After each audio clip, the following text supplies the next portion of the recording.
Assalomu alaykum. Endi Telegramdan bot yaratib, uni Python kodlari bilan qanday bog'lab ishlatish, ya'ni backend va frontend qismlarini bog'lashni ko'rib o'tamiz.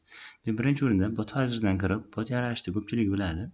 Nima qilamiz? New botni bosamiz. New botni bosgandan keyin unga qandaydir nom berishni aytiladi. Nom beramiz. Misol uchun project bir bot. Keyin unga qandaydir user name tanlash kerak. Misol uchun aytyapti Tetris bot ko'rinishi oxiri bot bilan tugaydigan qandaydir so'z yozdim. Misol uchun project bir bot dedim. Yo'q dedi, afsuski bunday olib bo'lingan. Shuning uchun boshqa nom berdim. Project 1, 2, 3 bot deb yozdim. Bor ekan buni. Mana tokenni berdi. Endi bu token qanday ko'rinishda turadi? Mana bot vaziriga kiramiz. Bot vaziriga kirsam, mana bunday ko'rinishda token berdi. Bu tokenni olaman-da, bot uchun kerakli bo'lgan shu joyga qo'yib qo'yaman. Token deb saqlab qo'ydim buni. Endi bizga Telegram bog'lash uchun Telegramni tayyor oldingi darsda ko'rsatganman. Tayyor kutubxonalarimiz bor. Telegram bog'lash uchun shu kutubxonadan foydalanamiz. Update, application builder, command handler, context type buni dars davomida ko'rib o'tamiz nimaligini. Birinchisidan boshladik. Bitta funksiya tuza olamiz. Misol uchun ko'p botlarga kirsak, misol uchun new bot mana bunday ko'rinishdagi yoki mana bu hali shu turibdi mana. Start, help qandaydir tugmalar bor.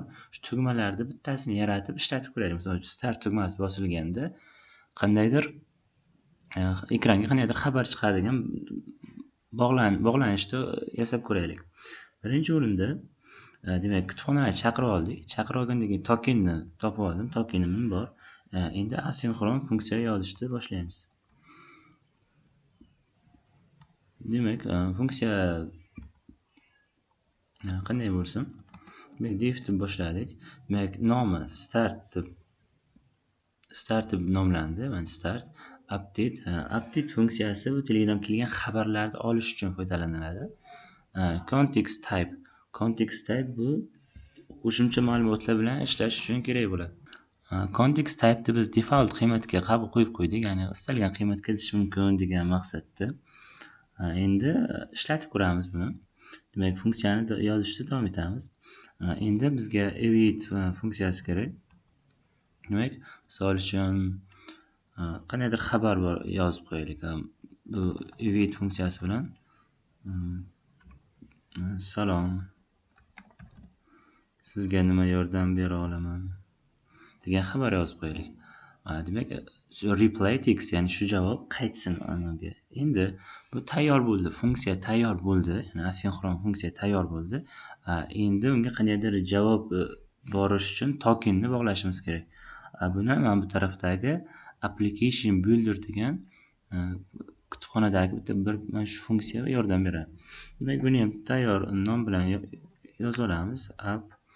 Application builder tokenni bog'lashni ta'minlab beradi. Endi qandaydir mana bu start degan buyruqni, mana misol start help degan buyruqni qurish uchun ham qandaydir shu yozilgan payti ishlash uchun ham bizga mana bu command handler kerak, ya'ni qandaydir command berilgan payti yozib bersa. Misol uchun aytib qo'ydim. Shu start nomi bosilgan payti start buyrug'i ishlasin, ya'ni shu funksiya ishlab ketsin mana bu. Endi bu funksiyani run qilish uchun faqatgina pulling qilish kerak. Run pulling. Bo'ldi, tayyor bo'ldi. Endi sizga agar hozir start buyrug'ini endi buni ishlatish uchun nima qilamiz? Python pastga Python deb yozamiz. -m. Endi funksiyamiz nomi bot.py turibdi. bot.py deb yozaman. Ishlatsam qandaydir xabar chiqishi kerak. Xabar chiqmadi hozircha. Endi botga o'tamiz. Nima o'zgarish bo'pti? Mana oldin yozib qo'ygan start buyruqlarimizga javob qaytdi. Helpga qaytargani yo'q. Misol uchun startga yozdim. Salomingizga qanday yordam bera olaman? Endi xuddi shunaqa helpni ham shunday yaratib qo'yishimiz mumkin. Misol uchun mana bu joydan kopiya olaman. Xuddi shu joydan qo'yib yuboraman. Endi start emas, bu funksiyaning nomini help deb nomlab qo'yaman. Help. Keyin nima deb javob qaytarsin? Helpni bosgan paytimiz.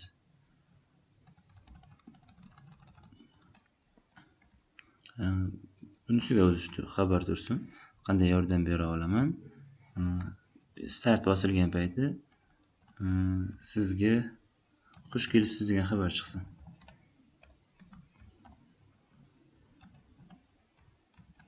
Xush kelibsiz. Endi faqat bu funksiya yaratilgandan keyin yana bu uchun ham bitta handler qo'shib qo'yishimiz kerak. Xuddi shunga kopiya olamanda. Start emas, endi help uchun ham qo'shib qo'yamiz. Start qismini o'zgartirib help uchun ham qo'shib qo'ydik. Buni ham endi qaytadan ishlata olish uchun men buni to'xtataman. Ctrl C ni bossa, ya'ni kopiya olayotgan bo'lsa to'xtaydi. To'xtagandan keyin yana shuni Python -m botpy deb yozsam, qaytadan ishlash boshlandi. Endi botga kirsam ishlatib ko'raman. Start deb yozsam, xush kelibsiz deb chiqaryapti. Help deb bossam, salom, sizga qanday yordam bera olaman? Ya'ni bot bilan Telegram bot bilan Python kodlarimiz bog'landi. Endi o'zimizni Python kodlarimiz shu paytgacha o'rgangan bilimlarimizni qandaydir Telegram bot nimadir loyihalarimizni yaratsak bo'ladi.